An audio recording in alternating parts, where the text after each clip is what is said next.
Por isso, eu recebo o pediatra, o Dr. Vitor Carvalho, para esclarecer todas as suas dúvidas e as minhas também. Como vai, doutor? Bem-vindo ao programa. Maria. Tudo bem? Nossa, essa época é terrível. Olha, eu sou jornalista há mais de 20 anos. Acho que desde o primeiro ano a gente passa por isso, é impressionante. Essa época as crianças sofrem. Sem dúvida, Maria. Obrigado pela oportunidade de participar do programa. Essa época do ano é uma época em que o inverno ele castiga e isso, pela falta de chuva, a baixa umidade do ar, ela prejudica muito o aparelho, principalmente o aparelho respiratório, os olhos e a pele de toda a população. E quais são as formas da gente se ver um pouco livre, assim, uma prevenção, para as crianças não sofrerem tanto e os pronto-socorros não ficarem tão lotados nessa época? Olha, o importante é evitar aglomerações, tá? Então, geralmente nessa época do frio, começo de abril, isso estende até agosto, a gente vê que com o frio a gente acaba fechando as janelas, fechando a circulação do ar, tanto nas escolas, isso propaga os vírus, bactérias do ar com mais facilidade. Então, evitar aglomerações, manter sempre hidratado nessa época do ano. Água. Não hidratado não é refrigerante não, viu, gente? Não é refrigerante. Não é refrigerante. E nem suco de caixinha. E nem suco de caixinha, até pelo alto teor de sódio que eles têm. Exatamente. Tá? Então é água mesmo, hidratar com água, suco natural, tá bom? Essas são uma das dicas importantes para você passar essa época do ano de baixa umidade. E quais são as principais dúvidas das mães que vão ao consultório? O que elas têm medo? Tem alguma coisa que a gente pode... Essa época do ano, principalmente, são pelas aumento da prevalência das doenças respiratórias. Esse é o grande medo delas. E o grande medo são essas infecções bacterianas. Então, otite, sinusite, pneumonia, a própria bronquiolite, que é uma doença viral. Tá? Esses são os maiores temores das mães nessa época de frio do ano.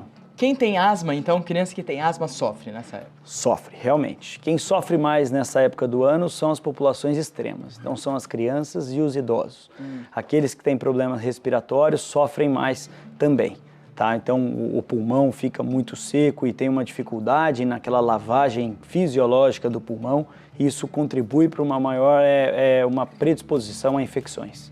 Certo. E qual que é a temperatura média que o ser humano... Porque às vezes a gente vê tanto calor, por exemplo, na Europa tá um calor, tem gente morrendo por causa do calor. E principalmente os idosos, né? E o frio, as pessoas também acabam morrendo, às vezes, por causa do frio extremo. Qual que é a temperatura média que o ser humano, o nosso corpo, fica agradável no... A temperatura corporal normal varia de 35,5 a 36,5.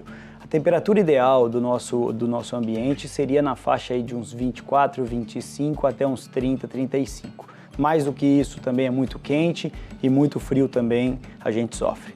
Mesmo você tendo nascido num lugar que você é acostumado com inverno de 10 graus negativos ou com calor acima de 40? O que vai influenciar bastante não é só também a variação de temperatura, mas também a baixa umidade do ar. Quando tem frio, mas tem uma umidade do ar boa, pela recomendação da Organização Mundial de Saúde por volta de 60%, isso até que você não é tão prejudicado. Agora, quando a umidade baixa, e não é só a umidade, quando não chove, a gente tem um aumento de poluentes na camada atmosférica do ar, isso prejudica muito a função respiratória. Vou fazer uma pergunta, que é a pergunta do povo essa. Por que nessa... E depois a gente vai para os casos das crianças, né? Por que nessa época, assim, quando chove, quando fica esse friozinho, que nem tá fazendo hoje em alguns lugares do Brasil, você não tem vontade de sair da cama? O que acontece com o nosso corpo? Na verdade, a gente ficar mais agasalhado fica mais confortável, a vontade de ficar em casa é maior, a vontade de assistir um filme é maior. Eu acho que isso faz parte do frio e a cultura nossa, né? Mas é só cultura ou tem alguma coisa clínica mesmo que acontece no nosso corpo? Olha, não existe nada comprovado assim, que realmente, mas culturalmente a gente relaxa um pouco mais no frio e curte mais um aconchego do lar. Então, fica aí na sua cama, no seu sofá, curte o nosso programa, porque é bom, né? E vai aprendendo ao mesmo tempo. Vamos então chamar os cards aqui. O primeiro, você já falou, mas é importante falar, né? Beber muita água. Criança não gosta de tomar água, você sabe disso. Como que a gente faz, doutor? Exatamente, tem a insistência, né? Temos que insistir. Os pais, então, devem regularmente oferecer líquidos aos filhos, tá? Principalmente água, tá bom? Então, fracionado. Não dá para você pedir para ficar, eles não têm esse discernimento quão é importante beber água, tá bom?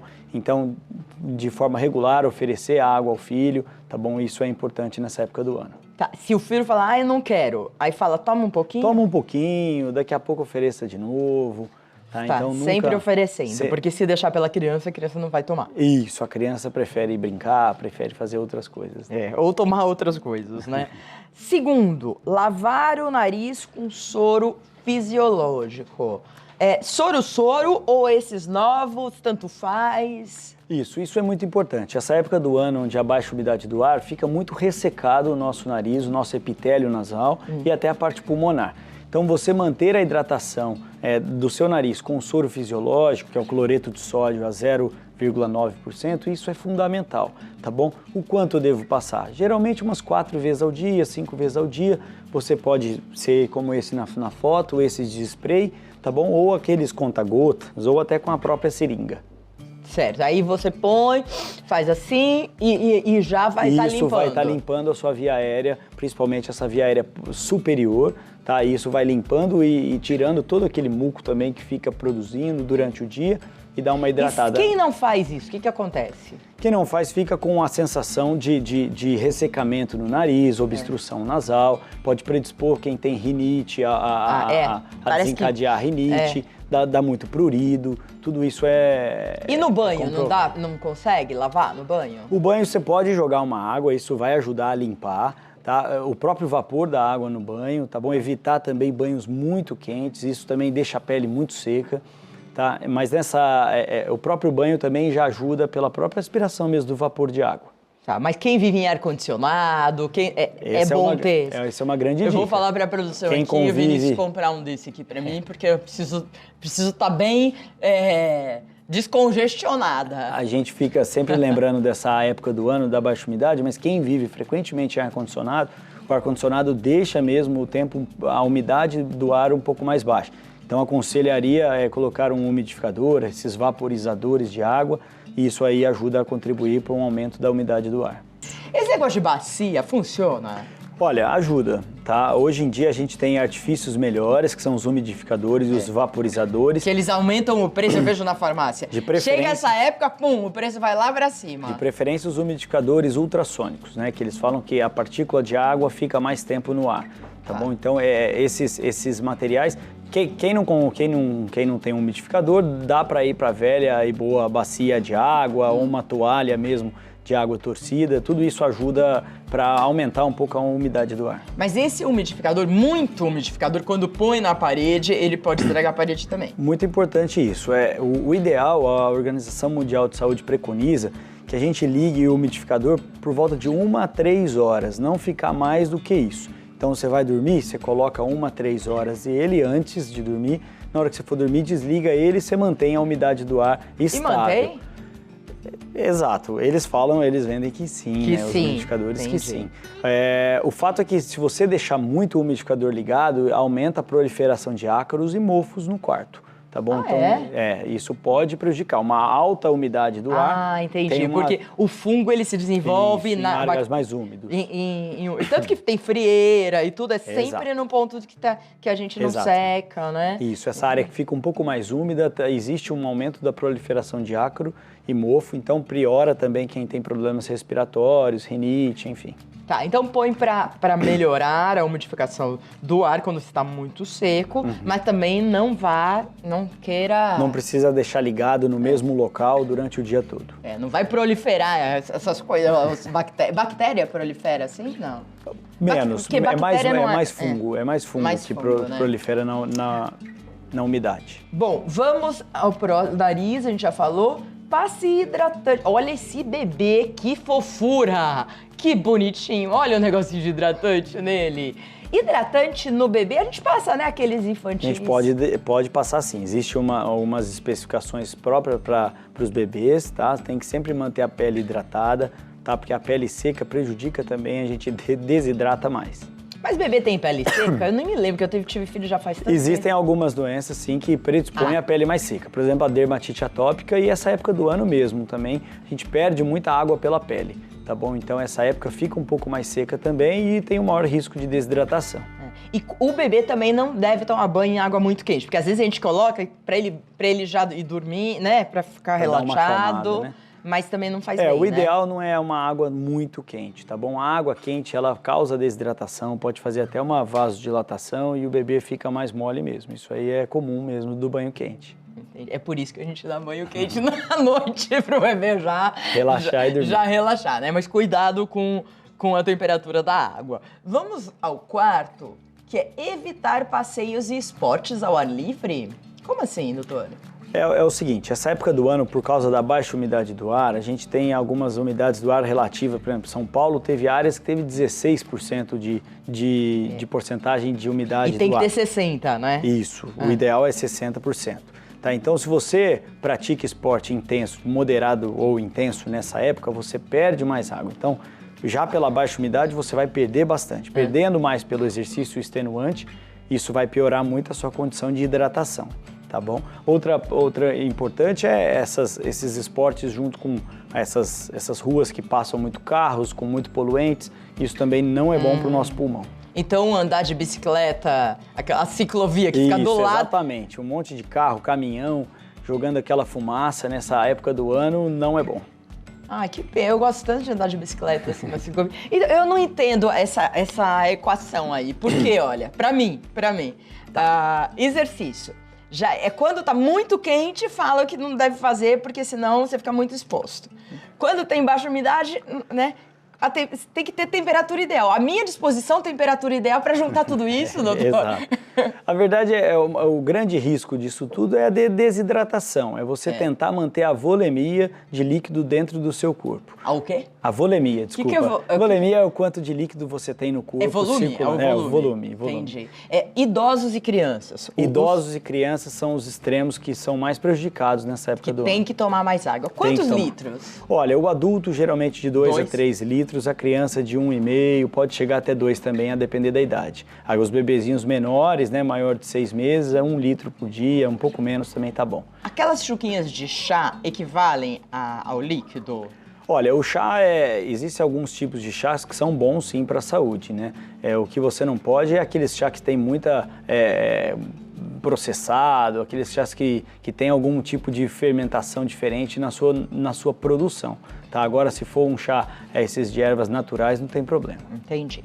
Bom, o próximo pode colocar, gente, manter os ambientes umidificados. A gente já falou sobre isso, né? O umidificador, ou a bacia d'água, ou a toalha molhada.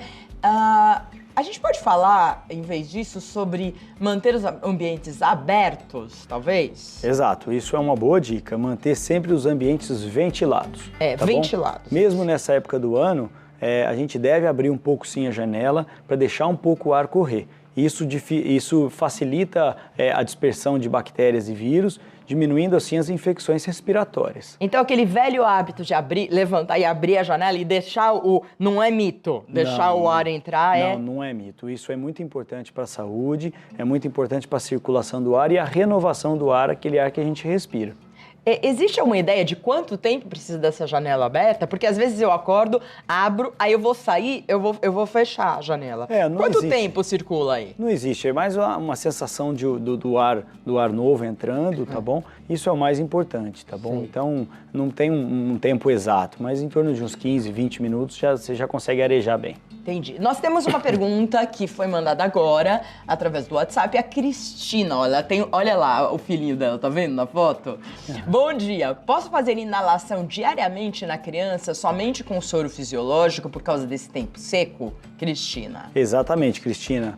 Muito boa pergunta. Deve-se fazer bastante inalação nessa época. Inalação? Mesmo que não... Só por causa do tempo seco? A inalação você vai conseguir dispersar um pouco de soro fisiológico no ar. Isso você vai respirar, isso vai hidratar um pouco o epitélio do seu pulmão, não deixando ele tão seco. Tá bom? E aqueles aparelhinhos que vendem na farmácia, eles funcionam? Porque assim, quando a criança tá mal, vai no pronto-socorro e fica com aquele que é muito bom, né? É bom. Agora, esses que a gente compra pra fazer diário em casa... O que precisa, você deve fazer uma revisão desse seu equipamento com frequência, tá bom? Limpar ele, tudo isso é muito importante. O do pronto-socorro, ele é mais forte, na verdade é porque tem oxigênio junto, tá bom? Um oxigênio puro, tá bom? Então, por isso que tem a sensação e o ar vem com mais pressão, isso dá uma intenção que está mais forte. Mas é aconselhável, então.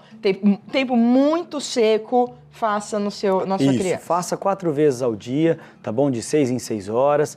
Inalação só com soro fisiológico 5 ml, você não vai ter problema. Soro fisiológico é tudo, né, doutor? É muito bom para hidratar a nossa pele, tá? O nosso epitélio respiratório, isso é muito fundamental. E o soro fisiológico caseiro, será que ele funciona? Tem umas receitas. Isso, misturar sal com açúcar, né? O ideal é que seja o soro fisiológico, é só o cloreto de sódio mesmo, a 0,9%, tá bom? Essas tipos de soluções caseiras, elas são mais para hidratação por via oral. Ah, tá. Para tomar? Para tomar. Menos para você ficar colocando muito no nariz, tudo, por causa do açúcar. Ah, tá. Açúcar não é bom pra nada, né? Pena, porque a gente adora açúcar. Doutor, eu quero te agradecer. Tem alguma coisa que eu não perguntei com relação ao tema que ficou? Não, eu acho que o mais importante é passar a mensagem mesmo para os nossos telespectadores mesmo, de que essa época do ano o importante é hidratar, é uma época que devemos se cuidar, os problemas respiratórios estão cada vez maiores. Você vê o caso da gripe pelo influenza, o H1N1. É impressionante que ainda continua morrendo gente mais do que... Isso é muito por falta também, às vezes, do consenso de vacinação, também, e muito também no consenso de você manter os ambientes arejados, você hidratação, evitar aglomeração. Tudo isso é essa mensagem que a gente queria passar aqui. Muito obrigada, Dr. Vitor Emanuel de Lemos. Volte outras vezes, vou deixar os contatos. Quem quiser entrar em contato direto com o doutor, o Instagram dele é Pediatra Vitor. É bem fácil, você vai lá e segue. O e-mail é vitor.carvalho@hc.fm.usp.br. HC é o Hospital das Clínicas, FM é Faculdade de Medicina, USP é USP, BR. Tá, então vou repetir. vitor.carvalho@hc.fmdemaria.usp.br. E o telefone para o WhatsApp é 0 operadora 11 94233 0303. 0 operadora 11 94233 0303. Muito obrigada, volte outras vezes. Obrigado. Você acha, só a última perguntinha, essa chuvinha vai dar uma aliviada? Assim? Eu espero que sim. Olha, hoje, essa noite eu acordei e falei, agradeci a Deus por causa da chuva. É engraçado, porque você veio justamente hoje que choveu. Exato, ótimo. Mas foi muito bom. Obrigada, doutor. Obrigado. Tudo de bom, volte sempre.